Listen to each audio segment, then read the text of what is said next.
अस्सलामु अलैकुम वरहमतुल्लाहि वबरकातुहु नहमदुहु व नुसल्ली अला रसूलिहिल करीम अम्मा बाद अऊज़ु बिल्लाहि मिनश शैतानिर रजीम बिस्मिल्लाहिर रहमानिर रहीम रब्बिश्रह ली सदरी व यस्सिर ली अमरी वहलुल उक़दतम मिन लिसानी यफ़क़हू क़ौली वजअल ली वज़ीरम मिन अहली रब्बना ज़िदना इल्मा।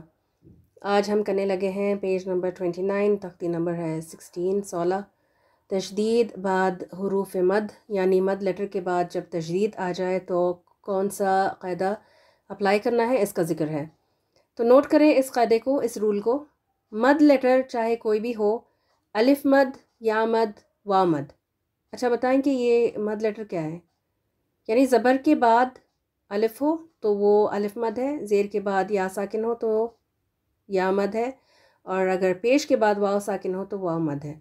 तो इन मदिया हुरूफ के बाद जहाँ भी तशदीद नज़र आ जाए तो मद को 6 काउंट्स 6 हरकत के बराबर खींच कर पढ़ना लाजिम है, क्योंकि इस मद को हम मद लाजिम कहते हैं। ठीक है, ये कौन सा मद कहलाता है? क्योंकि ये मद लाजिम कहलाता है जहाँ पर भी मद लेटर के बाद तशदीद वाला हर्फ आ जाए। बड़ी मद की अलामत क्या है? बड़ी मद की अलामत वो कर्व है जो लिखा हुआ मिलेगा आपको मद लेटर के ऊपर। फिर उसके बाद या तो हमज़ा होगा या तशदीद। जब तशदीद मिले तो 6 काउंट्स, और अगर हमज़ा हो तो 4 काउंट्स देकर अदा करेंगे। ठीक, तो मैं थोड़ा सा आपको यहाँ पर हाईलाइट करके दिखा देती हूँ कि मैं क्या कह रही हूँ। जो कर्व की बात मैं कर रही हूँ ना, तो ये है यहाँ पर जो नज़र आ रहा है आपको, ये देखें, ये अलिफ मद है, उसके ऊपर ज़बर के बाद अलिफ आ गया, ये अलिफ मद है, और ये जो कर्व है ये बड़ी मद की अलामत है। ठीक, तो यहाँ पर आगे जो है ये भी ज़बर के बाद अलिफ है, ये अलिफ मद है, उसके ऊपर कर्व बनी हुई है अलिफ मद के ऊपर। तो इसके बाद क्या है, क्या नज़र आ रहा है आपको? कर्व के बाद क्या है? तशदीद। तो यहाँ पर आपने 6 काउंट्स देना है। इसी तरह आगे देखें, ये भी अलिफ मद की। चले मैं आपको ज़रा वाव मद की भी बता देती हूँ। ये जो है वाव साकिन, लेकिन इस पर मद नहीं है, तो ज़्यादातर हमारे पास यहाँ अलिफ मद की ही एग्जांपल्स मिल रही हैं। अच्छा, यहाँ पर एक है वाव मद की, तो इसको देखें, ये जो यहाँ पर जो मद है ना, ये वाव के ऊपर है, क्योंकि पेश के बाद वाव साकिन आ गया तो ये वाव मद है ना, और इसके ऊपर ये कर्व है। कर्व के बाद क्या नज़र आ रहा है आपको? तशदीद है, शद वाला हर्फ है। तो यहाँ पर आपने वाव मद पर भी 6 काउंट्स दे के अदा करना है। ठीक है, चलें अभी एक और मैं बताती हूँ आपको, जो मद लेटर तो है लेकिन उसके बाद तशदीद वाला हर्फ नहीं है। ये देखें, ज़बर है, ज़बर के बाद अलिफ आ गया, तो ये कौन सा मद है? अलिफ मद है ये। ठीक, ये अलिफ मद कर्व बन के है अलिफ मद के ऊपर। तो ये बड़ी मद की अलामत किस चीज़ की क्या सिंबलाइज करती है? ये कि इसको ज़्यादा काउंट्स देना है। और इसके बाद हमें क्या नज़र आ रहा है? हमज़ा। तो मद लेटर अलिफ मद के बाद अलिफ मद के ऊपर एक तो पहले कर्व आ गया, उसके बाद हमें हमज़ा नज़र आ गया, तो यहाँ पर हमने 4 काउंट्स देना है। इसी तरह आगे ये भी देखें, ये भी अलिफ मद के ऊपर है, बड़ी मद बनी हुई, उसके बाद हमज़ा आ गया, तो ये भी 4 काउंट्स हमने देना है। ठीक हो गया? तो इस तरह से आप इसको याद रखें। चलें लफ्ज़ बाय लफ्ज़ इसको पढ़ना शुरू करते हैं। पहला लफ्ज़ जो है हमारे पास वो है दौलन। ठीक है, जैसे तिलावत के बगैर अगर आप इसको पढ़ेंगे तो फिर इसको दौलन नहीं पढ़ेंगे।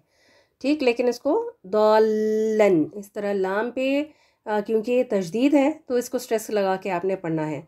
तो 6 काउंट्स दें अलिफ मद को, उसके बाद लाम को स्ट्रेस करें। किस तरह से? दौलन। आगे है दाबतिन। ठीक है, इसको बाप के ऊपर तशदीद आपने लगाना है स्ट्रेस करके। अगर आप इसको नहीं पढ़ेंगे ना तो फिर किस तरह से साउंड करेगा ये? दाबतिन, बतिन। ठीक है, दब बा जो है इसको स्ट्रेस लगा के पढ़ना चाहिए, ताकि जो सुनने वाला होगा ना तो उसको पता चले कि यहाँ पर आपने डबल हरकत आपने पढ़ी है, मतलब डबल 2 दफ़ा आपने इस हर्फ को पढ़ा है।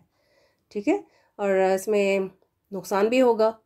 वो क्या होगा नुकसान आपका? अगर आप इसको छोड़ देंगे तो फिर आप महरूम रह जाएंगे किस चीज़ से? अजर से, क्योंकि यहाँ पर 2 बा आपने प्रोनाउंस करना है, एक ही अगर आप प्रोनाउंस करेंगे ना तो फिर क्या होगा, हर हर्फ के साथ कितनी नेकियां हैं, कितना गुना अजर है, 10 गुना ज़्यादा है ना। हर हर्फ के साथ अलिफ एक हर्फ है, लाम एक हर्फ है, मीम एक हर्फ है, और हर हर्फ के साथ आपने 10-10 गुना ज़्यादा अजर मिलता है, यानी 10 नेकियां लिखी जाती हैं एक हर्फ के साथ। तो अगर आप एक बा को छोड़ देंगे, एक हर्फ को छोड़ देंगे, तो फिर आप अपने आपको 10 नेकियों से महरूम कर दिए। तो क्यों महरूम करते हैं अपने आप को? तो हर हर्फ को सही उसका तलफ़ुज़, उसके तलफ़ुज़ के साथ पढ़ें, उसको अदा करें, सारे अहकाम जो है उसको अप्लाई करना चाहिए। आगे देखें, हज्जक,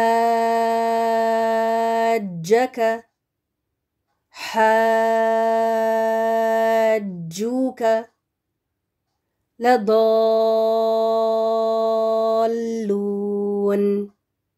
और आगे जो है वो सूरतुल फातिहा की आखिरी आयत में जो हम पढ़ते हैं ना, हर नमाज में क्या, हर रकत में हमने पढ़नी होती है ना सूरतुल फातिहा, तो इसमें ये लास्ट हर्फ जो लफ्ज़ जो है वो यहाँ पर लिखा हुआ है वलद्दालीन। तो इसमें दौलीन नहीं, दौलीन, लाम पे आपने स्ट्रेस लगा के पढ़ना है, क्योंकि भाई सेम चीज़ है कि आप महरूम कर लेंगे अपने आप को एक 10 नेकियों से, एक हर्फ को छोड़ देने से। अगर एक हर्फ छूट जाता है तो फिर आपके 10 गुना का जो सवाब है वो भी आप महरूम रह जाएंगे, तो इसको ना करें। तो इसको पढ़े मेरे साथ, वलद्दौलीन।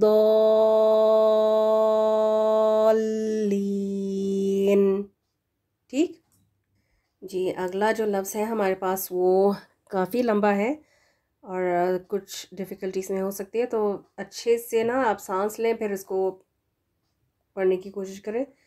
मैं बताती हूँ कि इसमें रूल क्या क्या अप्लाई होगा। पहले तो ये कि इसमें ना, तो हाजूनी जो आपको नज़र आ रहा है यहाँ पर देखें, हाजू, यहाँ पर अलिफ मद पे 6 काउंट्स आपने देनी है। फिर जून, यहाँ पर भी 6 काउंट्स हैं, तो कितने हुए, 12 हो गए ना। फिर नून मुशद्दद है तो इस पर भी आपने 2 काउंट्स गुन्ना देना है, तो इस पे हमने 12 + 2 14 काउंट्स तक इसको लंबा करके खींच कर अदा करना है। तो देख रहे हैं आप इसका थोड़ा सा, तो हाजूनी जो है ना, इसको पढ़ना शुरू करते हैं।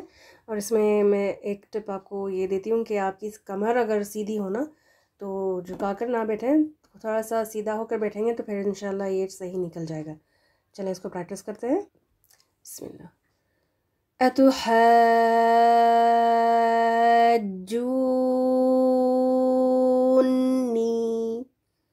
अल्हम्दुलिल्लाह ये हो गया। फिर भी दोबारा करते हैं क्योंकि थोड़ा सा मेरी भी सांस फूल रही थी। एक और दफ़ा 12 काउंट्स सिर्फ मद के, 2 मदूद के 12 काउंट्स हो गए, और फिर नून मुशद्दद पर 2 काउंट्स। ठीक, अतुहज्जूनी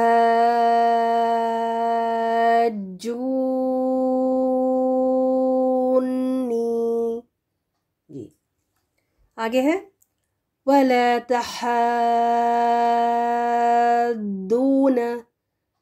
आगे है वस्साफ़ाती, लेकिन इसमें वस्साफ़ाती, यहाँ पे फ़ा पे भी तशदीद है, वस यहाँ पर भी तशदीद, और पीछे जो गुजरा ना वलद्दालिन, वलद, यहाँ पर भी दौद पे आपने शिद्दत से पढ़ना है क्योंकि उस पर भी तशदीद है ना। वस्साफ़ाती पढ़ते हैं, वस्साफ़ाती।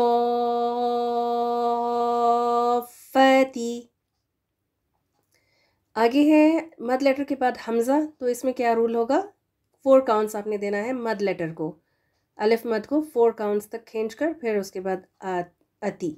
ठीक है, जाअती। लेकिन इसके बाद देखें अस्साक़ा, ये एक आयत का हिस्सा है, जाअतिस्साक़ा, तो इसको मिलाकर पढ़ेंगे, जाअतिस्साख़ा।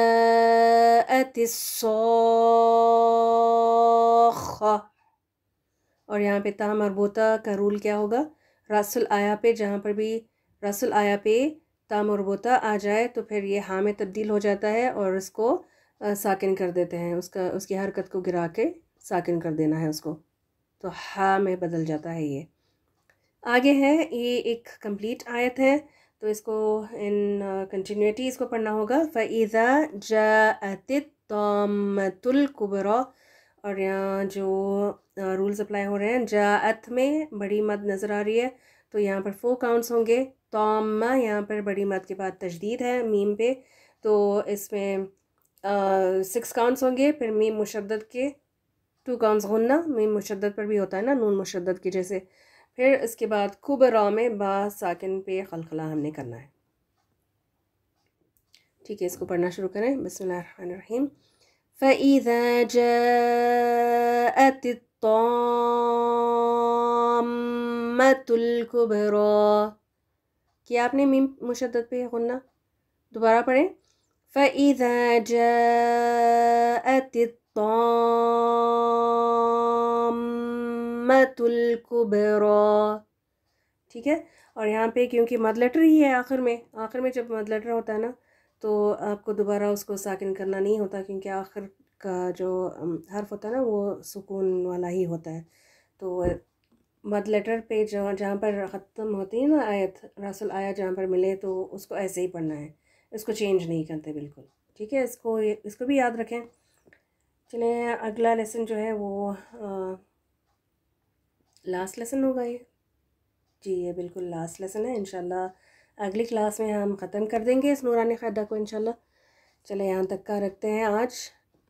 अल्लाह ताला हम सबको सीखने समझने की तौफ़ीक अता करे, और इसको जितना भी हम सीखते हैं तो उन रूल्स को अप्लाई करने की भी तौफ़ीक अता करे, और हमें बेहद अज्र सवाब से नवाजे अपनी मेहनत के लिए।